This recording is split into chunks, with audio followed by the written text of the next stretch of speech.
হয়তো আপনাকে আমি বলতেছি যে না ওখানে আপনি পরোটা কিনতে পাবেন, বিস্কিট চানাচুর সবকিছুই পাবেন, এখন নাও পাইতে পারেন। তো এই জন্য আমি আমার সঙ্গে খাবার প্রয়োজনীয় জিনিসপত্র আমরা রেখে দিব, তাহলে আর আমরা কষ্ট পাবো না ইনশাল্লাহ। আরেকটা জিনিস যে তাঁবুর যে অবস্থা, যেমন গতকাল আমরা তাঁবু পরিদর্শন করার জন্য আমরা সব গ্রুপ লিডারদেরকে নিয়ে আমরা ওখানে দেখার জন্য যে আমাদের তাঁবুটা কোথায় কি অবস্থায় আছে, এগুলো আগে থেকেই দেখানোর জন্য। কি জন্য?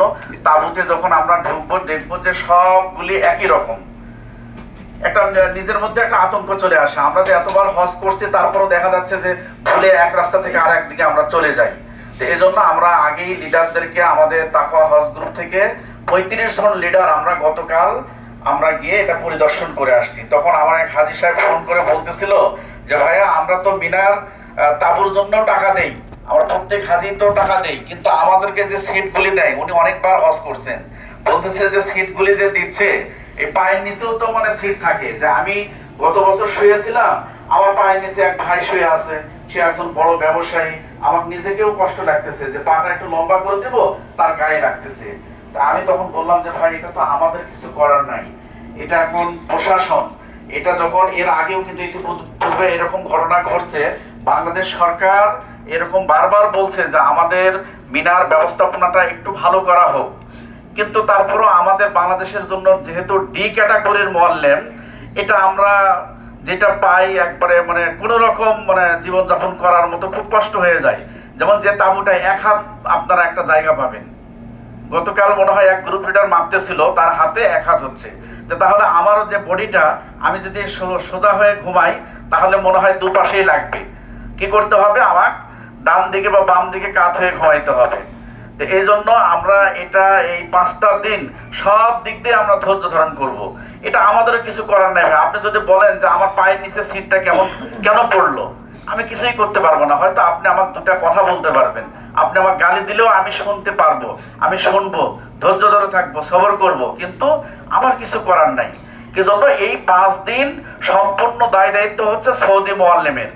আমরা আপনাদের টাকা অনলাইনে যেটা যেভাবে পেমেন্ট করতে বলছে আমরা ওইভাবে পেমেন্ট করছি।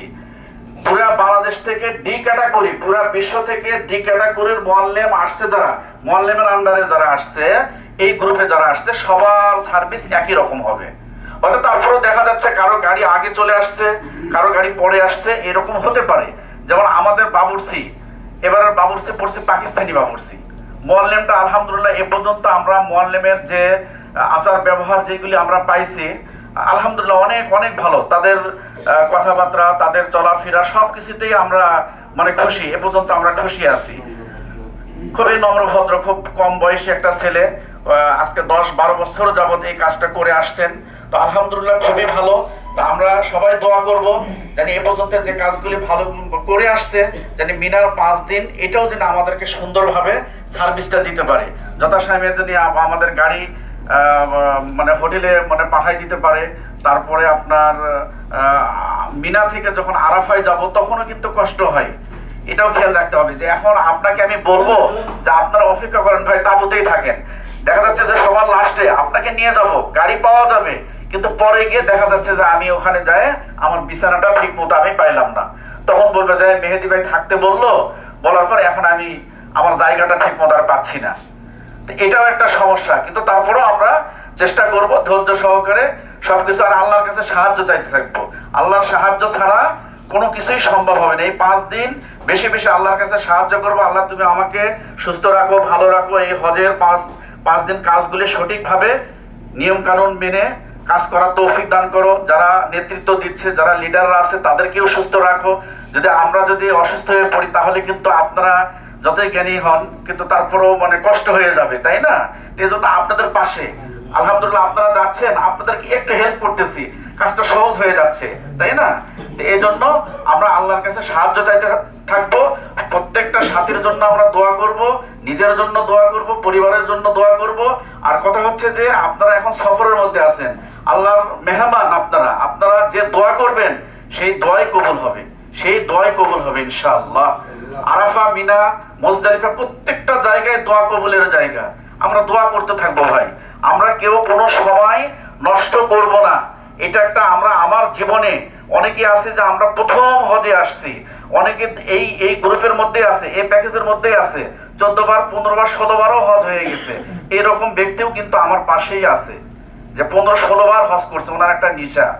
আমাদেরই নওগাঁর ছেলে, কিন্তু ঢাকায় থাকেন, কিন্তু প্রতি বছরই হজে আসেন। ওনার ভালো লাগে না, হজের কথা মনে হলেই রমজানে উমরাতে আসবে, হজেও আসবে।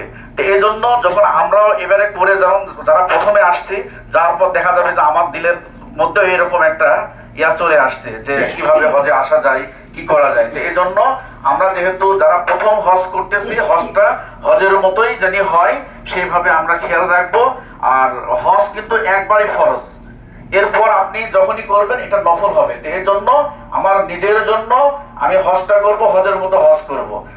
আমরা 3 ভাই এখানে আছি, তার মধ্যে এক ভাই বলতেছিল যে ভাই আমরা তো এজেন্সির মালিকেরা দিন দিন মানে কঠোর হয়ে আসতেছে, কখন কিভাবে হজ হবে। দেখা যাচ্ছে এক সময় এজেন্সির মালিকেরা হজ করতে পারবে না, যেমন এই বছরে একটা এরকম মানে ইয়া আসছিল। তো যাক, আল্লাহর রহমত, আপনাদের দয়, আমরাও আপনাদের মতো নসিব কার্ড পেয়েছি, আমরাও হজ করব আপনাদের সাথে। এই জন্য বলতেছিল যে হজগুলি সুন্দরভাবে হাজিরাও জানি করতে পারে, আমরাও জানি করতে পারি। কখন কোন সময় হয়তো দেখা যাচ্ছে যে আমি মক্কার জমিনে আসতেছি, আমার সামনে বাধা হয়ে দাঁড়াইছে, না তুমি হজ করতে পারবে না, তুমি তো আল্লাহর মেহমানদের খেদমত করতেছো, তুমি খেদমত করবা, স্বাভাবিক পোশাক পরে থাকবা। তো এই জন্য যেটা আমাদের ডাক্তার সাহেব যেটা মানে প্রশ্ন করছিল, তো সেটা হচ্ছে যে এশার পর আমরা যেতে পারবো কিনা। তো আসলে এশার পর গাড়ি আসার সম্ভাবনা খুবই কম। এই জন্য আপনারা রুমের মধ্যে প্রস্তুতি নিয়ে থাকবেন, আমরা আপনাদেরকে ডেকে নিব ইনশাল্লাহ। আর আমাদের এখানে কিন্তু দেখেন, আমরা এখানে মহাদেবপুরের প্রায় 80-90 জন ঢাকা, নওগাঁ, মহাদেবপুর মিলে আছে। এখানে কিন্তু আলহামদুলিল্লাহ অনেক বড় বড় মাপের লোকজন কিন্তু এখানে আছেন, এই গ্রুপের মধ্যে আছেন। অনেক বড় ব্যবসায়ী আছে, তারপর অনেক ধনাঢ্য ব্যক্তি আছে, অনেক ডাক্তার সাহেব, অনেক উঁচু বড় মানের ডাক্তার কিন্তু এখানে আছেন। হয়তো আপনারা অনেকেই চিনতেছেন না, আমাদের পাশেই বসে আছেন। কর্নেল সাহেব আছেন, আমাদের এই গ্রুপে মেজর সাহেব আছেন। এজন অনেক বড় বড়, তারাও কিন্তু অনেক ত্যাগ স্বীকার করে কিন্তু আমাদের এই প্যাকেজে আসছেন। তারা ইচ্ছা করলে কিন্তু অনেক বড় বড় প্যাকেজে চলে আসতে পারতো। আমি কর্নেল সাহেবকে জিজ্ঞাসা করছিলাম যে স্যার আপনি তো এই প্যাকেজে আসতেছেন, এটা তো আমাদের একটা নর্মাল প্যাকেজ, আমরা তো এখানে আপনাদেরকে সবকিছু আমি দিতে পারবো না। আমরা গ্রামের লোকজন, আমরা গ্রামে গরিবের হালতে আমরা হজটা করি, আমরা সাধারণভাবে হজটা করবো। না, আমি তো হজ করতে আসতেছি, আমি হজ করতে যাব, আমি তো মানে এত কিছু আমার চাহিদা নাই, আমার উদ্দেশ্য হচ্ছে হজ, আল্লাহকে রাজি খুশি করার জন্য আমি যাচ্ছি। তখন শুনে খুব ভালো লাগছে। আলহামদুলিল্লাহ এখন পর্যন্ত ভালো আছেন। আল্লাহ জানি তাদেরকেও যেরকম সম্মানী উঁচু স্থানে রাখছেন, তাদেরকে আল্লাহ তাআলা জানি তাদেরকে দুনিয়া আখিরাতে 2 জায়গায় জানি বড় উঁচু জায়গায় রাখেন। আল্লাহ তাআলা তাদেরকে কবুল করেন, আমাদের প্রত্যেকের হজ জানি হজে মাবরুর হিসাবে কবুল করেন, আল্লাহ তাআলা তৌফিক দান করেন। আর এরপর আরো কারো যদি প্রশ্ন থাকে আপনারা প্রশ্ন করতে পারেন। আচ্ছা, মিনা থেকে যখন আমরা আরাফাতে যাব, আমরা